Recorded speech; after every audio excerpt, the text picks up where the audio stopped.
कृतपूर्वाह्निक क्रियां मैत्रेयः परिपप्रच्छ प्रणिपत्याभिवाद्य च श्रीपराशर उवाच तारामयं भगवतः शिशुमाराकृतिं प्रभो दिविरूपं हरेर्यत्तु तच्च पृच्छे ಸ್ಥಿತೋ ಧ್ರುವಃ.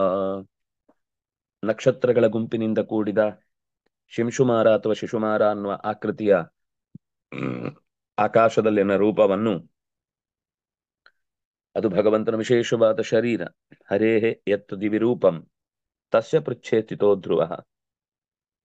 ಅದರ ಬಗ್ಗೆ ಧ್ರುವ ಎಲ್ಲಿ ನಿಂತಿದ್ದಾನೋ, ಯಾವ ಪುಚ್ಛೆ, ಪುಚ್ಛ ಅಂದ್ರೆ ಇದರ ಬಾಲ, ಆ ಶಿಶುಮಾರ ಅನ್ನುವ ಆಕೃತಿಯ ಬಾಲದ ತುದಿಯಲ್ಲಿ ಧ್ರುವ ಇದೆ.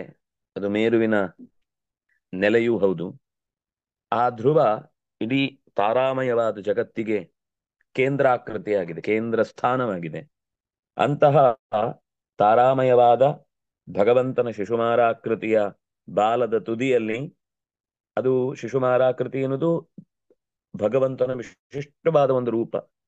ದಿವಿರೂಪಂ ಹರೇಹೆ, ಆಕಾಶದಲ್ಲಿರುವ ಬೆಳಕಿನ ರೂಪ ಎಲ್ಲವೂ ಬೆಳಕೆ.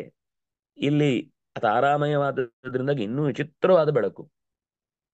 ಆ ಬೆಳಕಿನ ಬಣ್ಣಗಳನ್ನು ನಾವು ಆ ಈ ಪ್ಲಾನೆಟ್ ಅರ್ಥಗಳಲ್ಲಿ ಅದರ ದೂರದ ಸಂಗ್ರಹ ಚಿತ್ರಗಳನ್ನು ತೋರಿಸುವಾಗ ನಕ್ಷತ್ರಗಳ ಪುಂಜಗಳ ರಾಶಿ, ಅದು ಎಂಥ ಬಣ್ಣ ಅದು.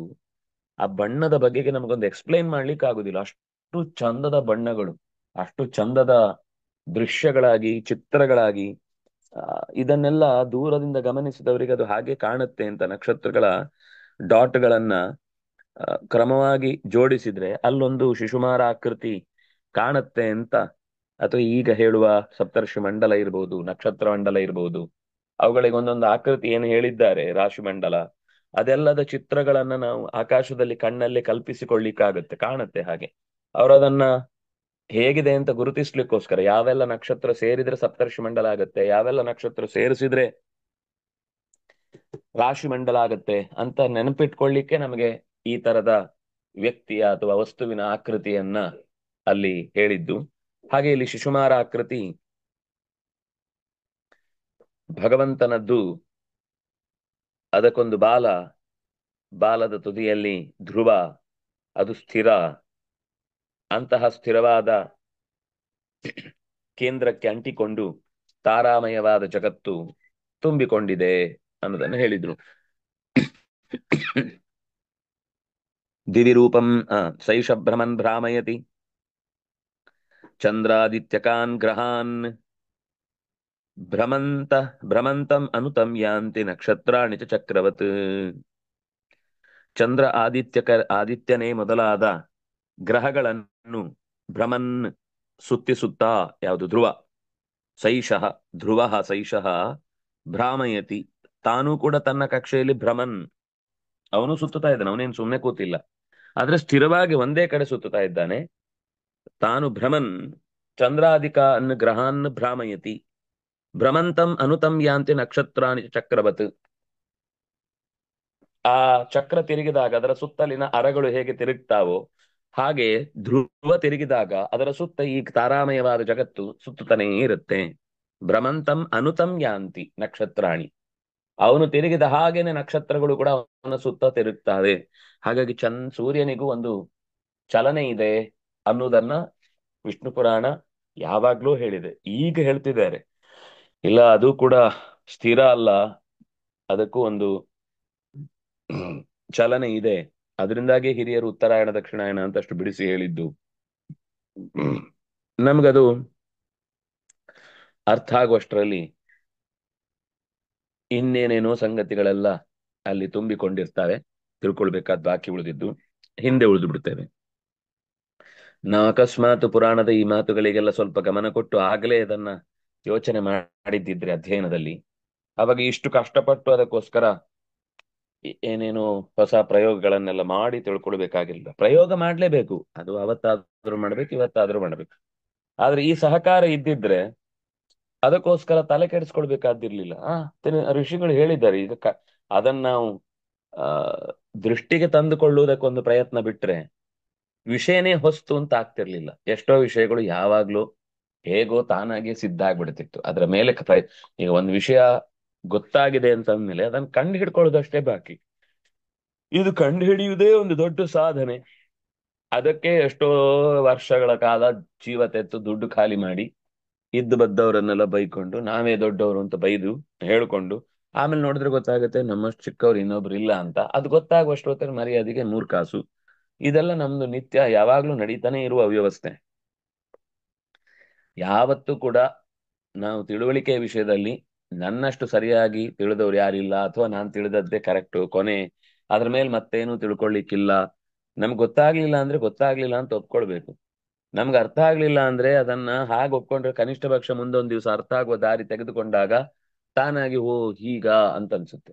ನಮ್ಗೆ ಅರ್ಥ ಆಗಿಲ್ಲ ಅನ್ನೋದನ್ನ ನಾವು ಒಪ್ಕೊಳ್ಳದೆ ಅದಕ್ಕಿರುವ ಮೂಲ ಸ್ಥಿತಿಗತಿಗಳನ್ನೇ ಇಲ್ಲ ನನ್ನ ವ್ಯಾಖ್ಯಾನ, ನನ್ನ ಪ್ರಕಾರ, ನಂತರ ನಾನು ಯೋಚನೆ ಮಾಡಿದ ಹಾಗೆ ನಾವು ನನ್ನ ನನ್ನ ನನ್ನ ಒಪಿನಿಯನ್ ಅಂತ ದೊಡ್ಡದಾಗಿ ಬೆಟ್ಟದ ಹಾಗೆ ಎಲ್ಲವನ್ನೂ ವಿಮರ್ಶಿಸ್ಲಿಕ್ಕೆ ಹೋಗ್ತೇವೆ.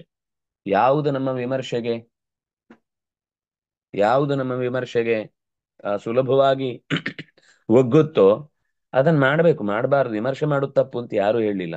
ಆದ್ರೆ ಆ ವಿಮರ್ಶೆ ಕೊನೆ ಅಂತಲ್ಲ. ಅದಕ್ಕೆ ಯಾರದ್ದಾದ್ರೂ ಹಿರಿಯರ ಒಂದು ಅಂಕಿತ ಇದ್ದಾಗ ಮಾತ್ರ ನಾವು ಆ ವಿಮರ್ಶೆಗೆ ಹೆಚ್ಚು ಒತ್ತು ಕೊಡ್ಬೋದು. ಅದು ಕೂಡ ಕೊನೆಯಲ್ಲ. ಸತ್ಯ ಅಂದ್ರೆ ಅದು ಇರುದೇ ಹಾಗೆ ಅಂತ 10 ಬಾರಿ ಗಮನಕ್ಕೆ ಬಂದ ಮೇಲೆ ಅದು ನಿಶ್ಚಯ ಆಗುತ್ತೆ. ನಮಗೆ ಒಂದೆರಡು ಸರ್ತಿ ನಿಶ್ಚಯಕ್ಕೇನೆ, ಈಗ ನೋಡಿ, ಒಂದು ಪ್ರಯೋಗ ಮಾಡುವಾಗ ಒಂದೇ ಸರ್ತಿಗೆ ಆ ಪ್ರಯೋಗದ ರಿಸಲ್ಟ್ ಅನ್ನ ಬರಿಬಾರದು ಅಂತಿದೆ.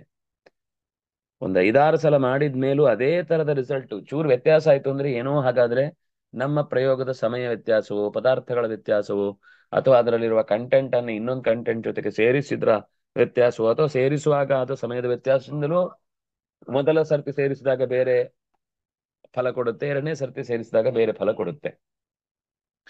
ಹೀಗೆಲ್ಲ ತುಂಬಾ ಯೋಚಿಸ್ಲಿಕ್ಕಿದೆ. ಆ ಯೋಚಿಸುವ ಸಂದರ್ಭವನ್ನ ಹೇಳಿದ್ದವರು ನೋಡಿ, ಆ ಚಂದ್ರಾದಿತ್ಯಕಾನ್ ಗ್ರಹಾನ್ ಅಂತ ಶಬ್ದ ಬಳಸಿದ್ರು. ನಾವು ಹಿಂದೆ ಹೇಳಿದ್ದೆ, ಪ್ರಸಂಗ ಬಂತು ಅಂತ ಮತ್ತೆ ನೆನಪಿಸ್ತಾ ಇದ್ದೇನೆ. ಚಂದ್ರಾದಿತ್ಯರು ಗ್ರಹಗಳು ಅಂತ ಹೇಳಿದೆ. ಚಂದ್ರನನ್ನ ಬೇಕಾದ್ರೆ ನಮ್ಮ ಇವತ್ತು ಶಾಸ್ತ್ರ ಹೇಳುತ್ತೆ ಅಂತ ನಾವು ಒಪ್ಪಿಕೊಳ್ತೇವೆ. ಸೂರ್ಯನನ್ನ ಗ್ರಹ ಅಂತ ಹೇಗೆ ಒಪ್ಕೊಳ್ಳೋದು? ಯಾಕಂದ್ರೆ ನಮ್ಮ ಪ್ರಕಾರ ಸೂರ್ಯ ನಕ್ಷತ್ರ. ಇದು ನಾವು ಮಾಡಿರುವ ಅವ್ಯವಸ್ಥೆ. ಅದಕ್ಕೆ ನಮ್ಮ ಅಂದ್ರೆ ಪಾಶ್ಚಾತ್ಯ ಶಬ್ದಗಳಿಗೆ ಭಾರತೀಯ ಶಬ್ದಗಳು ಬೇಕು ಅಂತ ಯಾವುದೋ ಒಂದನ್ನ ಸಿಕ್ಕಿಸಿದ್ದು, ಒಪ್ಪಿಸಿದ್ದಲ್ಲ, ಅಥವಾ ಅರ್ಥ ಮಾಡಿಕೊಂಡು ಜೋಡಿಸಿದ್ದಲ್ಲ. ಯಾಕಂದ್ರೆ ಅದರ ಡೆಫಿನೇಷನ್ ತಿಳ್ಕೊಳ್ಳದೆ ಒಂದು ಶಬ್ದವನ್ನು ನಾವು ಜೋಡಿಸುವುದು ಅನ್ನೋದು ಮೂರ್ಖತನ ಆಗುತ್ತೆ. ಈ ಬಯಾಲಜಿ ಇದ್ದ ಹಾಗೆ ಅಲ್ಲಿ ಜೀವಶಾಸ್ತ್ರ ಅಂತ ಅದಕ್ಕೆ ಹೆಸರು ಕೊಟ್ವಿ. ಅಲ್ಲಿ ಜೀವದ ಬಗ್ಗೆ ಎಂದೂ ಮಾತಾಡ್ಲಿಲ್ಲ. ಎಂದು ಅಂದ್ರೆ ಅವ್ರಿಗೆ ಕಲ್ಪನೆನೂ ಇಲ್ಲ, ಅದ್ರ ಬಗ್ಗೆ ಮಾತಾಡ್ಲಿಕ್ಕೆ ಒಂದು ವಿಷಯ ಇದೆ ಅನ್ನೋದೇ ಗೊತ್ತಿಲ್ಲ. ಯಾಕಂದ್ರೆ ಅವ್ರಿಗೆ ದೇಹವೇ ಜೀವ. ದೇಹ ದೇಹಾತ್ಮೈಕ್ಯ ಭ್ರಮದಿಂದಾಗಿಯೇ ಇಡೀ ವಿಜ್ಞಾನದ ಪ್ರಪಂಚ ಎಷ್ಟೋ ಸಂದರ್ಭಗಳಲ್ಲಿ ಮಗುಚಿ ಬಿದ್ದೋಗುತ್ತೆ. ಅದಕ್ಕೆ ಸತ್ಯವೇ ಗೊತ್ತಾಗೋದಿಲ್ಲ ಕೊನೆಯವರೆಗೂ. ಅಲ್ಲಿ ಎಷ್ಟೋ ಸಂಗತಿಗಳನ್ನ ಹೇಳಿದ್ರಲ್ಲಿ ನಮ್ಮ ಅನುಭವಕ್ಕೆ ಬರುವಂತಹ ವಿಷಯಗಳಿದ್ರು ಆಳಕ್ಕೆ ಹೋದಾಗ ಅದು ನಮ್ಮನ್ನ ಆ ಆಳದಿಂದ ಮತ್ತೆ ಎತ್ತಲಿಕ್ಕಾಗದಷ್ಟು ಕೆಳಕ್ಕೆ ತಳ್ಳಿಬಿಡುತ್ತೆ. ಮತ್ತೆ ವಾಪಸ್ ಮೇಲ್ ಬರ್ಲಿಕ್ಕೆ ಅವಕಾಶವೇ ಇಲ್ಲ ಅಂತ. ಹಾಗೆ ಈ ಗ್ರಹ ಶಬ್ದವು ಕೂಡ ಗ್ರಹ ಅನ್ನೋದು ನಮ್ಮನ್ನ ಸೆರೆ ಹಿಡಿಯತ್ತೆ, ಗೃಹ್ಯತೆ, ನಮ್ಮ ಮೇಲೆ ಕಂಟ್ರೋಲ್ ಇದೆ, ನಮ್ಮ ಮನಸ್ಥಿತಿಗಳನ್ನ ನಿಯಂತ್ರಿಸತ್ತೆ ಅಂತ ಅರ್ಥ. ಅದಕ್ಕೆ ಯಾರು ಹೇಳಿದ್ದು ಪ್ಲಾನೆಟ್ ಅಂತ ಅರ್ಥವನ್ನ ಗ್ರಹ ಶಬ್ದಕ್ಕೆ? ಪ್ಲಾನೆಟ್ ಅಂದ್ರೆ ಏನು ಅಂತ ಡೆಫಿನೇಷನ್ ಗೊತ್ತಿದ್ರೆ ಈ ಶಬ್ದಕ್ಕೆ ಗ್ರಹ ಸೇರುವುದಿಲ್ಲ ಅಂತ ಗೊತ್ತಾಗ್ತಿತ್ತು. ಯಾಕೆಂದ್ರೆ ಸುತ್ತತ್ತೆ, ಆದ್ರಿಂದಾಗಿ ಗ್ರಹ. ಅಥವಾ ಅದಕ್ಕೆ ಯಾಕೆ ಅವರು ಕೊಡುವ ಡೆಫಿನೇಷನ್ ಏನು? ಉಳ್ಳ ಪದಾರ್ಥಗಳಿಂದ ಬೆಳಕನ್ನ ಹೀರಿ ಬೆಳಗುವ ಪದಾರ್ಥ ಅಂತ. ಗ್ರಹ ಶಬ್ದಕ್ಕೆ ಅರ್ಥ ಎಲ್ಲಿದೆ? ನೀವು ಆ ಗ್ರಹ ಶಬ್ದವನ್ನ ಪ್ಲಾನೆಟ್ ಶಬ್ದಕ್ಕೆ ಯಾಕೆ ಸೇರಿಸಿದ್ರಿ? ನಾವು ಕೇಳೋರಿಲ್ಲ. ನಮ್ಗೆ ಅಲ್ಲಿ ಹೇಗಾದ್ರೂ ವಿಜ್ಞಾನವನ್ನು ಓದಿ ನಾವು ಉದ್ಧಾರ ಆಗ್ಬೇಕು. ನಮ್ಮ ಋಷಿಗಳು ಹೇಳಿದ ವಿಜ್ಞಾನ ಅಲ್ವಾ? ಅದರಲ್ಲಿ ವಿಜ್ಞಾನ ಇಲ್ವಾ? ಯಾಕೆ ನಮಗೆ ಭ್ರಮೆ? ಎಲ್ಲೋ ಮೇಲಿಂದ ಉದುರಿ ಬಿದ್ದವರು ಕೊಟ್ರೇನೆ ಅದು ದೊಡ್ಡ ಪದಾರ್ಥ ಅಂತ. ಈ ಅಂಶಗಳು ನೂರಾರು ತರದ ಸಮಸ್ಯೆಗಳಿಗೆ ಉಂಟು, ನಮ್ಮನ್ನು ಈಡು ಮಾಡುತ್ತೆ ಅಂತ ನಮ್ಗೆ ಇನ್ನೂ ಕೆಲವರಿಗೆ ಅರ್ಥ ಆಗಿಲ್ಲ. ಈಗಲೂ ನಾವು ಅದೇ ಜಾಡಿನಲ್ಲಿ ಓದಿದ್ರೆ ಮಾತ್ರ. ನಾನು ಬೇಕು ಅಂತ ಹೇಳ್ತಾ ಇದ್ದೇನೆ, ವಿಜ್ಞಾನ ಬೇಡ ಅಂತ ನಾನು ಹೇಳ್ತಾನೆ ಇಲ್ಲ. ಆ ವಿಜ್ಞಾನ ಓದುವಾಗ ನಮ್ಮ ಪದಗಳಿಗೆ ಪರ್ಯಾಯ ಪದಗಳನ್ನ ಸೂಚಿಸುವಾಗ ಬಹಳ ಎಚ್ಚರ ಇರಬೇಕು. ಯಾಕಂದ್ರೆ ಅದರಿಂದ ನಾವು ನಮ್ಮವರಿಗೆ ವಿಜ್ಞಾನವನ್ನು ತಿಳಿಸುವ ಭರದಲ್ಲಿ ನಾವು ಚಿಂತಿಸಿದ್ದಂತಹ ವಿಷಯದ ಬಗ್ಗೆ ಅದು ತಪ್ಪು ಅಂತನ್ನುವ, ಇವತ್ತು ಗ್ರಹ ಅಂತ ಹೇಳುವ ಮಂದಿಗೆಲ್ಲ ಏನ ನಮ್ಮ ಋಷಿಮುನಿಗಳಿಗೆಲ್ಲ ಅರ್ಥ ಆಗಲ್ಲ ಅನ್ಸುತ್ತೆ. ಅವರು ಗ್ರಹ ಅಂತ ಸೂರ್ಯನನ್ನು ಹೇಳ್ಬಿಟ್ಟಿದ್ದಾರೆ. ಎಂಥ ದಡ್ರು! ಎಷ್ಟು ಸ್ಪಷ್ಟವಾಗಿ ಅದು ಬೆಳಗುತ್ತೆ, ಕಣ್ಣಿ ಮುಂದೆ ಕಾಣುತ್ತೆ. ಇಷ್ಟು ಸ್ಪಷ್ಟವಾದ ಸಣ್ಣ ಜ್ಞಾನವು ನಮ್ಮ ಋಷಿಗಳಿಗಿರ್ಲಿಲ್ವಾ ಅಂತ ಹಾಗೆ ಹೇಳುವುದನ್ನು ಕೇಳಿದ್ದೇನೆ ನಾನು. ನೋವಾಗುತ್ತೆ ಅಂತ ಸಂದರ್ಭದಲ್ಲಿ. ತಾವು ದಡ್ಡತನದಿಂದ ಏನೇನೋ ತಿಳ್ಕೊಂಡು ಅದನ್ನ ಋಷಿಗಳ ತಲೆಗೆ ಕಟ್ಟಿ ತಾವಿನ್ನೂ ಮಹಾ ದಡ್ರು ಅನ್ನುವ ಪ್ರತಿಷ್ಠೆಯನ್ನ ತಲೆ ಮೇಲೆ ಹೊತ್ಕೊಂಡು ತಿರುಗ್ತಾರಲ್ವಾ ಅಂತ ಅನ್ಯಾಯ ಅಂತ ಅನ್ಸುತ್ತೆ. ಹಾಗಾಗಿ ನಕ್ಷತ್ರಗಳು ಚಕ್ರದಂತೆ ಆ ಧ್ರುವನನ್ನ ಅನುಸರಿಸಿ ತಿರುಗ್ತಾ ಇದ್ದಾವೆ ಅಂತ ಅನ್ನುವುದು ಸೂರ್ಯ ಚಂದ್ರಮ ಸೌತಾರ ನಕ್ಷತ್ರಾಣಿ ಗ್ರಹಿತ್ ಸಹ. ನೋಡಿ, ಅವರು ನಕ್ಷತ್ರಾಣಿ ಅನ್ನುವ ಶಬ್ದಗಳನ್ನು ಬಳಸಿದ್ರು. ಸೂರ್ಯ, ಚಂದ್ರ, ನಕ್ಷತ್ರಗಳು, ತಾರೆಗಳು. ಈ ಅದಕ್ಕೆರಡಕ್ಕೆ ವ್ಯತ್ಯಾಸ ಇದೆ ಅಂತ ಹೇಳ್ತಾರೆ. ಶಾಸ್ತ್ರೀಯವಾಗಿ ಏನೋ ವ್ಯತ್ಯಾಸ ಇದೆ. ನನಗೆ ಅದರ ಬಗ್ಗೆ ಅಂದ್ರೆ ಅದರ ನೇರ ಡೆಫಿನೇಷನ್ ನಂಗೆ ನೆನಪಾಗ್ತಾ ಇಲ್ಲ. ಬಹಳ ದೂರದಲ್ಲಿ ಮಿನುಗದೆ ಇರುವಂತಹ ಸ್ಥಿರವಾದವುಗಳು ತಾರೆಗಳು. ಅದು ನಾಶವೇ ಹೊಂದದೆ ಬಹಳ ಕಾಲ ಬದುಕುವಂತಹವುಗಳು ನಕ್ಷತ್ರಗಳು. ಅಥವಾ ನಮ್ಗೆ ಸಂಬಂಧಪಟ್ಟಂತೆ ಕ್ಷತಾತ್ ತ್ರಾಯತೆ, ನಮ್ಗೆ ಏನೇನು ತೊಂದರೆಗಳಾಗುತ್ತೆ ಅದನ್ನು ದ್ಯೋತನೆ ಮಾಡುತ್ತೆ. ಅದು ತಪ್ಸಲ್ಲ, ನಕ್ಷತ್ರಗಳು ತಪ್ಸಲ್ಲ. ನಾವು ಅದಕ್ಕೆ ಪ್ರತಿಯಾದ ಕರ್ತವ್ಯಗಳನ್ನು ನಡೆಸಿದಾಗ ಮಾತ್ರ. ಯಾಕೆಂದ್ರೆ ಬೇಕಾದಷ್ಟು ಆ ಬೆಂಕಿ ಉಂಡೆಗಳಿವೆ. ಯಾವ ಬೆಂಕಿ ಉಂಡೆಗಳು ನಮಗೆ ಆ ಸಹಾಯವನ್ನ ಅಂದ್ರೆ, ಹಾಗೆ ಹೇಳುವುದು ಕಷ್ಟ. ಯಾಕಂದ್ರೆ ಎರಡೂ ತರದ ಪ್ರಯೋಗ ಇದೆ. ತಾರಾಪತಿ ಅಂತನೂ ತಾರಕಾಪತಯೇ ನಮಃ ಅಂತ ಚಂದ್ರನಿಗೆ ಹೆಸರಿದೆ. ನಕ್ಷತ್ರಪತಿ ಅಂತ ಎಲ್ಲೂ ನೇರವಾಗಿ ಹೇಳಿದ್ ಕಾಣಲ್ಲ. ತಾರೆಗಳು ಅಂತಂದಾಗ ನಮ್ಗೆ 27, ನಕ್ಷತ್ರಗಳು ಅಂದಾಗ ಉಳಿದಂತೆ ಇನ್ನುಳಿದ ಆ ಗುಂಪಿನಲ್ಲಿ ಬಿಟ್ಟು ಉಳಿದವುಗಳು ಅಂತ ಹೀಗೊಂದು ಸದ್ಯಕ್ಕೆ ತಿಳ್ಕೊಂಡಿರೋಣ. ಇದು ಫೈನಲ್ ಅಲ್ಲ. ಆ ಇದೇ ಅರ್ಥವನ್ನ ಪರ್ಮನೆಂಟ್ ಆಗಿ ನಾವು ಇಟ್ಕೊಳ್ಳಿಕ್ ಕಷ್ಟ ಉಂಟು. ಆದ್ರೆ ಎಲ್ಲೋ ಇದೆ, ನಂಗೆ ಅದು ಏನ್ ಓದಿದ್ದೇನೆ ಅಂತ ಈಗ ನೆನಪಾಗ್ತಾ ಇಲ್ಲ. ಆದ್ರೆ ಅದೆರಡಕ್ಕೂ ಒಂದು ಸಣ್ಣ ವ್ಯತ್ಯಾಸ ಇದೆ ಅನ್ನೋದು ಗೊತ್ತಾಗುತ್ತೆ. ವಾತಾನೀಕಮಯೈ ಬಂಧೈಹಿ ಧ್ರುವೇ ಬದ್ಧಾನಿ ತಾನಿ ವೈ. ವಾತಾನೀಕಂ ವಾತಾನೀಕಮಯೈಹಿ ಬಂಧೈಹಿ, ಗಾಳಿಯ ಹಿಡಿತದಿಂದ ಗಂಟು ಹಾಕಲ್ಪಟ್ಟ. ಅಂದ್ರೆ ಈಗ ನಾವು ಹೇಳುದು ವಾಯು ಶಬ್ದದ ಅರ್ಥ ಬಂಧಿಸುವಂತದ್ದು ಅಂತ. ಗಾಳಿಯೇ ಗುರುತ್ವಾಕರ್ಷಣ ಶಕ್ತಿಯ ಬಂಧನವನ್ನ ಇರಿಸಿ ವಾತ ಆನೀಕ ಮಯೈಹಿ ಬಂಧೈಹಿ ಧ್ರುವೇ ಬದ್ಧಾನಿ ತಾನಿ ವೈ. ಧ್ರುವನಲ್ಲಿ ಅದು ಬಂಧಿತವಾಗಿದೆ. ಯಾಕೆಂದ್ರೆ ಪ್ರಾಣ ಇಡೀ ಜಗತ್ತಿನ ಸೆರೆ ಹಿಡಿದ ಮಹಾ ಸೂತ್ರೇ ಮಣಿಗಣ ಇವ. ಇಡೀ ಜಗತ್ತನ್ನು ಸೂತ್ರದಲ್ಲಿ, ಯಾಕಂದ್ರೆ ಪ್ರಾಣದೇವರಿಗೆ ಸೂತ್ರ ಅಂತ ಹೆಸರು. ಮಣಿಗಳನ್ನ ಹಗ್ಗ ಅಥವಾ ನೂಲು ಹೇಗೆ ಹಿಡಿದಿಡುತ್ತೋ ಹಾಗೆ ಇಡೀ ಜಗತ್ತನ್ನು ಹಿಡಿದಿದ್ದಾನೆ ಅಂತ ಒಂದು ಉದಾಹರಣೆಯನ್ನು ಕೊಟ್ಟು ಭಗವಂತ ಈ ಜಗತ್ತನ್ನ ವ್ಯಾಪಿಸಿದ್ದಾನೆ ಅನ್ನುವ ಅಂಶವನ್ನು ಹೇಳುತ್ತಾರೆ. ಅದು ಸೂತ್ರೇ ಮಣಿಗಣ ಅನ್ನೋದು ಮತ್ತೆ ಎರಡು ಉದಾಹರಣೆ. ಸೂತ್ರ ಅಂದ್ರೆ ಪ್ರಾಣನಲ್ಲಿ ಹೇಗೆ ಈ ಜಗತ್ತುಗಳೆಂಬ ತಾರಕೆಗಳು ಮಣಿಗಳಂತೆ, ನಕ್ಷತ್ರ ಗ್ರಹ ತಾರೆಗಳು, ಈ ಮಣಿಗಳು ಹೇಗೆ ಸೂತ್ರನಲ್ಲಿ ಸೇರಿಕೊಂಡಿದೆಯೋ, ಅಥವಾ ಲೋಕದಲ್ಲಿ ಇನ್ನೂ ಸರಳವಾದ ಅರ್ಥವನ್ನ ಹೇಳುವುದಾದ್ರೆ ಒಂದು ನೂಲಿನಲ್ಲಿ ಮುತ್ತು ರತ್ನಗಳನ್ನ ಪೋಣಿಸಿದ್ರೆ ಹೇಗೋ ಹಾಗೆ ಇಡೀ ಜಗತ್ತನ್ನ ಭಗವಂತ ವ್ಯಾಪಿಸಿದ್ದಾನೆ ಅಂತ ಅಲ್ಲಿ ಕೊಟ್ಟ ಉದಾಹರಣೆ ಗೀತೆಯಲ್ಲಿ. ಆ ಉದಾಹರಣೆಯ ಹಿನ್ನೆಲೆಯನ್ನು ಇಟ್ಟುಕೊಂಡಾಗ ಈ ಧ್ರುವನನ್ನು ಕೂಡ ಆವರಿಸಿಕೊಂಡಿರುವಂತಹ ಸಕಲ ತಾರಾಮಯ ಜಗತ್ತು ಗಾಳಿಯಿಂದ ಹಿಡಿದಿಡಲ್ಪಟ್ಟಿದೆ. ಶಿಶುಮಾರಾಕೃತಿ ಪ್ರೋಕ್ತಂ ಯದ್ರೂಪಂ ಜ್ಯೋತಿಷಾಂ ದಿವಿ. ಆಗಸದಲ್ಲಿ ನಕ್ಷತ್ರಗಳ ಪುಂಜದಂತೆ ಕಾಣುವ ಶಿಶುಮಾರಾಕೃತಿಯು ನಾರಾಯಣೋ ಅಯನಂ ಧಾಮ್ನಾಂ ತಸ್ಯಾಧಾರ ಸ್ವಯಂ ಹೃದಿ. ನಾರಾಯಣನೇ ದಾರಿ, ನಾರಾಯಣನೇ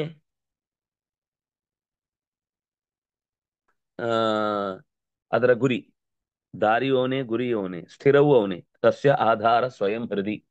ತಾನೇ ತನ್ನ ಹೃತ್ಕಮಲದ ಮಧ್ಯದಲ್ಲಿ ಅದಕ್ಕೊಂದು ಗಟ್ಟಿಯಾದ ನೆಲೆಯನ್ನು ಕೊಟ್ಟಿದ್ದಾನೆ. ಇಡೀ ಜಗತ್ತು ಅವನ ಹೃದಯದ ಮಧ್ಯದಲ್ಲಿದೆ. ಹೊಟ್ಟೆಯಲ್ಲಿದೆ ಅಂತ ಕೆಲವೊಮ್ಮೆ ಹೇಳುವುದು, ಅದು ಈ ಪ್ರಳಯ ಕಾಲದಲ್ಲಿ ಎಲ್ಲ ಸಂಹಾರ ಮಾಡಿ ಹೊಟ್ಟೆಗೆ ಹಾಕೊಂಡ ಅಂತ ಹೇಳುವ ಅರ್ಥದಲ್ಲಿ. ಅವನ ಹೊಟ್ಟೆ ಎದೆ ಎಲ್ಲ ಹೆಚ್ಚು ವ್ಯತ್ಯಾಸ ಏನಿಲ್ಲ, ಹೆಚ್ಚಲ್ಲ, ವ್ಯತ್ಯಾಸವೇ ಇಲ್ಲ. ಆದ್ರೆ ನನಗೆ ಕೆಲವೊಂದ್ ಕಡೆ ಹೃದಯ ಅಂತಾರೆ, ಕೆಲವೊಂದ್ ಕಡೆ ಬಾಯಿ ಅಂತಾರೆ, ಕೆಲವೊಂದ್ ಕಡೆ ಹೊಟ್ಟೆ ಅಂತಾರೆ. ದೇಹದ ಯಾವ ಭಾಗದಲ್ಲೂ ಭಗವಂತನ ವಿಶ್ವರೂಪವನ್ನು ಕಾಣುವುದೇನು ಅಸಾಧ್ಯ ಅಲ್ಲ. ಕಾಣಬೇಕು ಅಂತ ಅನ್ನುವ ಎಚ್ಚರ ಇದ್ದು ಅವನನ್ನ ಪ್ರಾರ್ಥಿಸಿದ್ರೆ, ಅವನು ತೋರಿಸಿದ್ರೆ ಉಂಟು.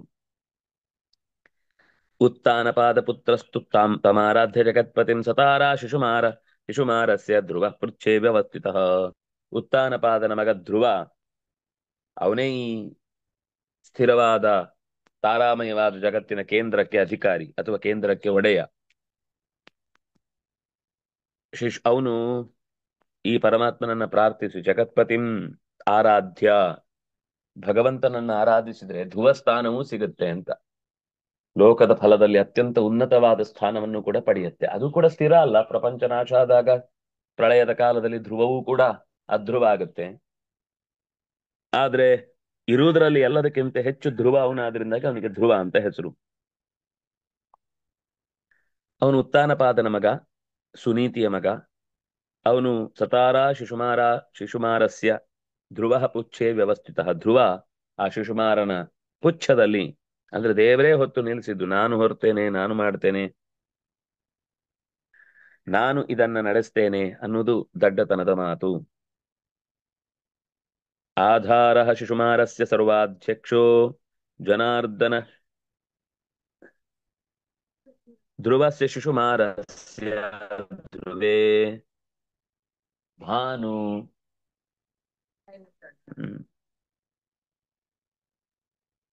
ಧ್ರುವೇ ಭಾನು ವ್ಯವಸ್ಥಿತ. ಶಿಶುಮಾರಸ್ಯ ಆಧಾರ, ಶಿಶುಮಾರ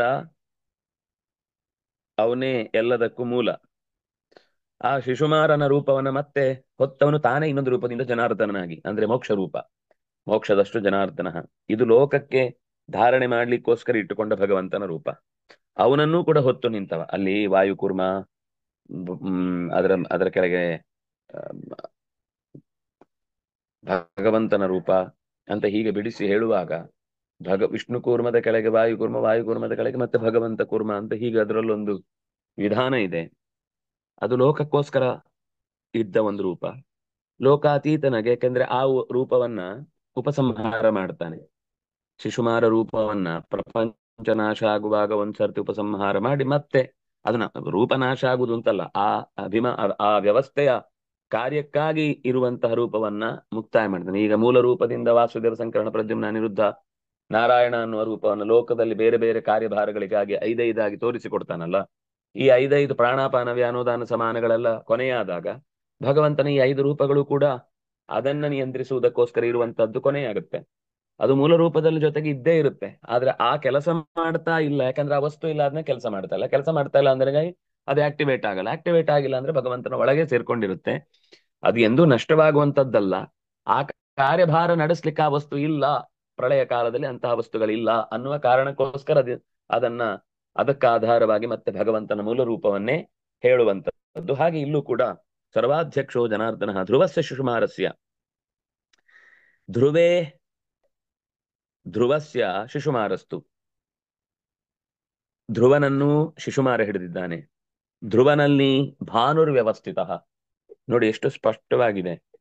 ಧ್ರುವ ಶಿಶುಮಾರನಲ್ಲಿ ನೆಲೆಸಿದ್ದಾನೆ. ಧ್ರುವನಲ್ಲಿ ಭಾನು ವ್ಯವಸ್ಥಿತ. ತದಾಧಾರಂ ಜಗಚ್ಚೇದಂ ಸರ್ವಾ ಸರ್ವಾ ಸದೇವಾಸುರ ಮಾನುಷಂ. ಅಂತಹ ಭಾನುವನ್ನು ಅನುಸರಿಸಿ ಈ ಜಗತ್ತು, ಅದನ್ನು ಅನುಸರಿಸಿ ಜಗಚ್ಚೇದಂ ಸದೇವ ಅಸುರ ಮಾನುಷಂ, ದೇವತೆಗಳು, ಅಸುರರು, ಮಾನುಷ್ಯ ಈ ಎಲ್ಲರನ್ನು ಸೇರಿಸಿಕೊಂಡು ಸೂರ್ಯನ ನೆಲೆಯಲ್ಲಿ ಈ ಜಗತ್ತು ನೆಲೆಸಿದೆ. ಅಂದ್ರೆ ಇಡೀ ಜಗತ್ತು ಅಂದ್ರೆ ನಾವೀಗ ಭೂಮಂಡಲ ಅಂತ ಇಟ್ಟುಕೊಂಡ್ರೆ ಭೂಮಿಗೆ ಆಧಾರವಾಗಿ ಸೂರ್ಯ ಇದ್ದಾನೆ. ಎಷ್ಟು ಸ್ಪಷ್ಟ ಇದೆ ತಿರುಗಾಟದ ವಿಷಯದಲ್ಲಿ. ಏನ ವಿಪ್ರವಿಧಾನೇನ ತನ್ಮಮೈಕ ಮನಾಶೃಣು ವಿವಸ್ವಾನ್ ಅಷ್ಟಭಿರ್ಮಾಸೈಹಿ ಆಯಾ ಆದಾಯಾಪೋ ರಸಾತ್ಮಿಕಾ. ಹೇ ವಿಪ್ರ, ಏಕಮನಾಹ ಶೃಣು, ಮನಸ್ಸಿಟ್ಟು ಕೇಳು. ಯಾಕೆಂದ್ರೆ ಆ ವಿವಸ್ವಾನ್ ಅಷ್ಟಭಿರ್ಮಾಸೈ, 8 ಮಾಸಗಳಿಂದ ನೀರನ್ನ ಅಂದ್ರೆ ನೆಲದಿಂದ ಹೀರಿ, ಅಂದ್ರೆ 4 ತಿಂಗಳು ಮಳೆ ಬರ್ತಾ ಇರುತ್ತೆ, ಉಳಿದ 8 ತಿಂಗಳುಗಳ ಕಾಲ ನೀರನ್ನ ಹೀರಿ ಅವನು ತುಂಬಾ ದೊಡ್ಡ ಪ್ರಮಾಣದಲ್ಲಿ ಲೋಕಕ್ಕೆ ಬೇಕಿರುವಂತಹ ಅನುಕೂಲವನ್ನು ಮಾಡಿಕೊಡ್ತಾನೆ.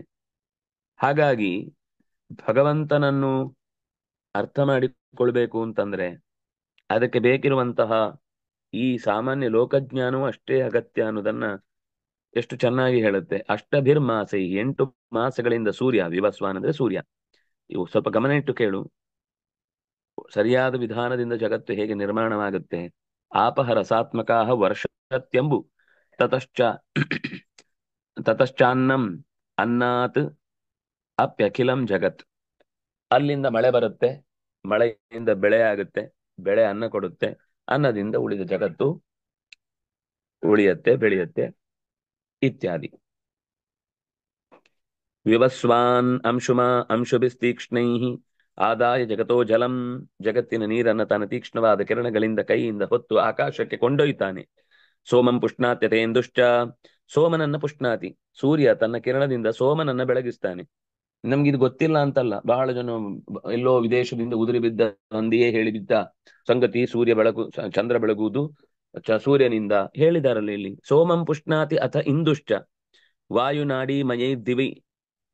ಆ ಇಂದು ಗಾಳಿಯ ಮೂಲಕ ತನಗೆ ಅಂದ್ರೆ ಜಗತ್ತಿಗೆ ಬೇಕಿರುವ ರಸಗಳನ್ನ ಹಂಚುತ್ತಾ ಹೋಗ್ತಾನೆ. ವಾಯುನಾಡಿ ಮಯೈಹಿ, ಗಾಳಿಯ ಮೂಲಕ ಚಂದ್ರ ಅವುಗಳಿಗೆ ಬೇಕಿರುವ ಆಹಾರವನ್ನ, ಸಸ್ಯಗಳಿಗೆ ಬೇಕಿರುವಂತಹ ಸೋಮೋ ಭೂತ್ವಾ ರಸಾತ್ಮಕ ಅಂತ ಕೃಷ್ಣ ಗೀತೆಯಲ್ಲೂ ಹೇಳಿದ್ದಾನೆ. ಅದು ವಾಯುನಾಡಿಯ ಮೂಲಕ ಜಗತ್ತಿನ ಪ್ರತಿಯೊಂದು ವಸ್ತುವನ್ನು ಹೋಗಿ ಸೇರ್ಕೊಳ್ಳುತ್ತೆ. ನಾಲೈಹಿ ವಿಕ್ಷಿಪತೆ, ನಾಲೈರ್ವಿಕ್ಷಿಪತೆ ಅಭ್ರೇಷು ಧೂಮಾನ್ಯಗ್ನಿ ಧೂಮಾನ್ಯಗ್ನಿಲ ಮೂರ್ತಿಷು. ಧೂಮಾಗ್ನಿಲ ಮೂರ್ತಿಷು, ಧೂಮ ಅಗ್ನಿ ಅನಿಲ, ಹೊಗೆ, ಗಾಳಿ, ಬೆಂಕಿ, ಇದಿಷ್ಟು ಸೇರಿಯೇ ಬೆಂಕಿ. ಅದು ಅಭ್ರ, ಅಭ್ರ ಅಂದ್ರೆ ಮೋಡ. ಧೂಮ ಜ್ಯೋತಿ ಸಲಿಲಮೃತಾಂ ಸನ್ನಿಪಾತ ಕ್ವ ಮೇಘ ಅಂತ ಮೇಘದ ಬಗ್ಗೆ ಕಾಳಿದಾಸ ಹೇಳಲಿಕ್ಕೆ ಅವನಿಗೆ ಮೂಲ ಆಧಾರ ಈ ಪುರಾಣಗಳೇ, ವೇದವ್ಯಾಸರು ಕೊಟ್ಟದ್ದೇ. ಆ ಏನಂತಾರೆ, ನಾಲ ಅಂತಂದ್ರೆ ಸ್ಟ್ರಾ. ಸ್ಟ್ರಾದ ಮೂಲಕ ಸೂರ್ಯ ತನ್ನ ಕಿರಣಗಳಿಂದ ನೀರನ್ನ ಹೀರಿದ್ದನ್ನ ಎಲ್ಲಿ ಇಡುದು? ಇಡ್ಲಿಕ್ಕೆ ಒಂದು ಜಾಗ ಬೇಕಲ್ವಾ? ಇಡ್ಲಿಕ್ಕೆ ಜಾಗ ಯಾವುದು ಅಂದ್ರೆ ಇದೆ, ಧೂಮ, ಗಾಳಿ, ಬೆಂಕಿಯಿಂದ ಕೂಡಿದಂತಹ ಒಂದು ಆಕಾಶದಲ್ಲಿ ನಿರ್ಮಾಣವಾದ ಬಿಸಿಯಾದ ಗಾಳಿ, ಅದರಲ್ಲಿ ಧೂಳು ಸೇರಿ ಅದರ ಜೊತೆಗೆ ಅದು ಬಿಸಿಯ ಜೊತೆಗೆ ಬೆಂಕಿ, ಅದೇ ಬೆಂಕಿ ಅಲ್ವಾ? ಆ ಗಾಳಿ, ಬೆಂಕಿ ಮತ್ತು ಧೂಳು ಇದಿಷ್ಟು ಸೇರಿದಾಗ ಆಕಾಶದಲ್ಲಿ ಒಂದು ಅದಕ್ಕೆ ಕೂತ್ಕೊಳ್ಳಿಕ್ಕೆ ರೆಡಿ ಆಗ್ಲಿಕ್ಕೆ ಬೇಕಿರುವಂತಹ ಒಂದು ಜಾಗ ಸಿಗುತ್ತೆ. ಅದರಲ್ಲಿ ನೀರಿನ ಕಣಗಳನ್ನ ಜೋಡಿಸ್ತಾನೆ, ಅದು ಮೋಡವಾಗಿ ಲೋಕಕ್ಕೆ ಹಬ್ಬತ್ತೆ. ನ ಭ್ರಶ್ಯಂತಿ ಯತಸ್ತೇಭ್ಯ ಜಲಾನ್ಯಭ್ರಾಣಿ ತಾನ್ಯತಃ. ನ ಭ್ರಶ್ಯಂತಿ, ಆ ಮೋಡದಲ್ಲಿ ಹಾಗೆ ಧೂಮ ಜ್ಯೋತಿಯಿಂದ ಕೂಡಿದಂತಹ ಆ ಆಧಾರದಲ್ಲಿ ನೀರಿನ ಹನಿಗಳನ್ನಿಟ್ರೆ ಅದು ಜಾರಿ ಹೋಗುದಿಲ್ಲ, ಒಂದ್ ಕಡೆ ಗಟ್ಟಿಯಾಗಿ ಸೇರ್ಕೊಳ್ಳುತ್ತೆ. ನಮಗೆ ಇದರ ಬಗ್ಗೆ ಏನು ಅಂದಾಜಾಗುದಿಲ್ಲ, ಹೇಗದು ಕೆಲಸ ಮಾಡುತ್ತೆ, ಅದು ಯಾಕೆ ಹಾಗೆ ಸೂರ್ಯ ತುಂಬಿಸಿಡ್ತಾನೆ. ಈಗೆಲ್ಲ ಮೋಡ ಅಂತ ಮನುಷ್ಯ ಸೃಷ್ಟಿ ಮಾಡ್ಲಿಕ್ಕೆ ಹೋಗಿ ಅದು ಮೇಘ ಸ್ಫೋಟ ಆಗಿ ಇನ್ನೇನೇನೋ ವ್ಯವಸ್ಥೆ ಆಗುವುದನ್ನು ನಾವು ನೋಡ್ತೇವೆ. ಯಾಕೆಂದ್ರೆ ಮನುಷ್ಯ ಅದರ ಮೇಲೆ ಕೈ ಹಾಕಿ ಅದು ಮಾಡ್ತಾ ಇರುವ ಕೆಲಸಕ್ಕೆ ತಾನು ಹೊಸ ತರದಲ್ಲಿ ಏನೋ ಬಿತ್ತನೆ ಮಾಡ್ತೇನೆ, ಮೋಡ ಬಿತ್ತನೆ ಅಂತ ಮಾಡ್ಲಿಕ್ಕೆ ಹೋದ್ರೆ ಅದು ಇನ್ನೊಂದು ರೀತಿಯಿಂದ ತಾನ್ ಮೋಡ ಆದಾಗ ಎಲ್ಲಿ ಬಿತ್ತಬೇಕು ಅಂತ ಯೋಚನೆ ಮಾಡಿದ್ರೆ ಎಲ್ಲಾ ಕಡೆ ಬಿತ್ತು ಬಿಡುತ್ತೆ, ಎಲ್ಲರನ್ನು ಬಿತ್ತು ಬಿಡುತ್ತೆ. ಆದ್ರಿಂದಾಗಿ ಅಂತಹ ಒಂದು ವಿಶಿಷ್ಟವಾದ ಮೋಡದ ಕಲ್ಪನೆಯನ್ನ ಈ ಪುರಾಣ ಹೇಳ್ತಾ ಇದೆ. ಅಭ್ರಸ್ಥಾಹ ಪ್ರಪತಂತ್ಯಾಪಹ ವಾಯುನಾ ಸಮೀರಿತಾ. ಯಾವಾಗ ಗಾಳಿ ಒಂದು ಕ್ರಮದಲ್ಲಿ ಅದನ್ನ ತಣ್ಣನೆಗೊಳಿಸಿ ಇಂತಹ ಜಾಗದಲ್ಲಿ ಬೀಳಬೇಕು ಅಂತ ಕರ್ಕೊಂಡು ಹೋಗಿ ಮೋಡಕ್ಕೆ ಒಂದು ರೀತಿ ಜಾಗವನ್ನ ಕಲ್ಪಿಸುತ್ತೋ, ಅಂತಹ ಜಾಗದಲ್ಲಿ ಪರ್ವತಗಳಿಗೆ ತಾಗಿ ಮರಗಳ ತಂಪಿಗೆ ಸರಿಯಾಗಿ ಅಲ್ಲಿ ಮಳೆಯನ್ನ ಸುರಿಸುತ್ತೆ ಅಂತ ಇಷ್ಟು ಸಂಗತಿಯನ್ನ ಇವತ್ತು ನಾವು ನೋಡಿದ್ವಿ. ನಾಳೆ ಮತ್ತೆ ಮುಂದಿನ ಸಂಗತಿಯನ್ನು ಅನುಸಂಧಾನ ಮಾಡೋಣ. ಶ್ರೀ ಹರಿಪ್ರಿಯತಾಂ ಶ್ರೀ ಕೃಷ್ಣಾರ್ಪಣಮಸ್ತು.